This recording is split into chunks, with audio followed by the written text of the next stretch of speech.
Hello, my name is Apostle JOSEPH HELLON. I want to talk to you this morning about defining of boundaries. I want to talk to you about the significance of you defining your boundaries. Why do I say this? Because more often than not, people get hurt, and sometimes people get taken advantage of because they did not make it very clear how far one ought to go. This is especially insofar as family members are concerned. You know, there was a time when I had a great friend, and he came to our house and we had prepared a meal for our dog. And this guy found his maize meal so delectable that he ate the whole of it. And after that, we kept calling him dog food, dog food, dog food. What I didn't know is that it was really hurting him. So one day, he chose to define his boundary. He said, "Don't call me that. That's not my name."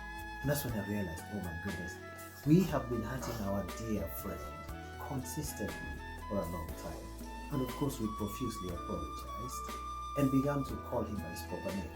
So if people have been trespassing and crossing boundaries with you, politely but firmly tell them you can't go this far. If somebody's been borrowing money from you all the time and causing you to feel guilty so that you're not able to say no, put your foot down and say, "No, I'm not lending you money anymore," especially those that borrow and refuse to pay back.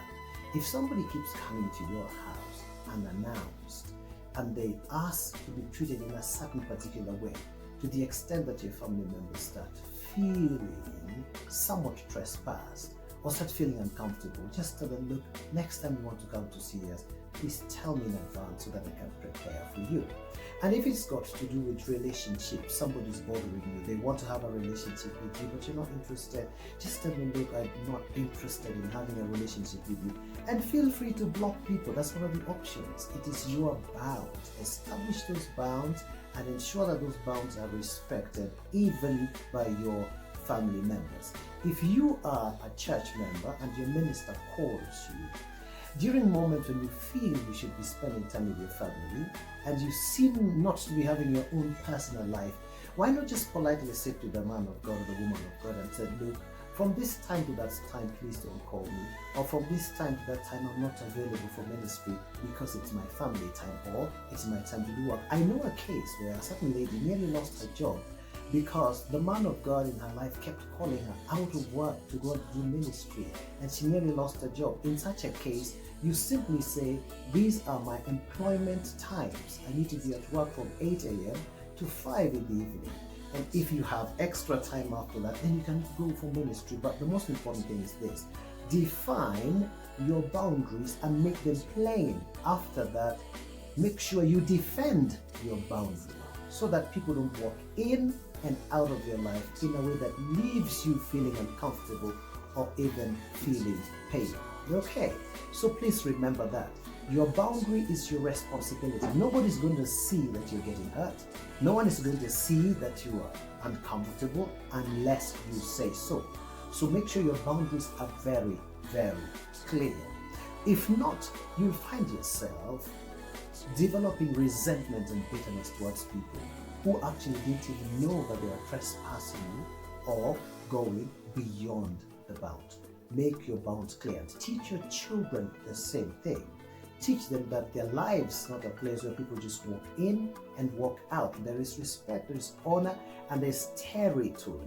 You need to know your area of jurisdiction and then defend that area, consolidate what is yours, and say, "This is as far as you should go, and this is as far as I allow you to go."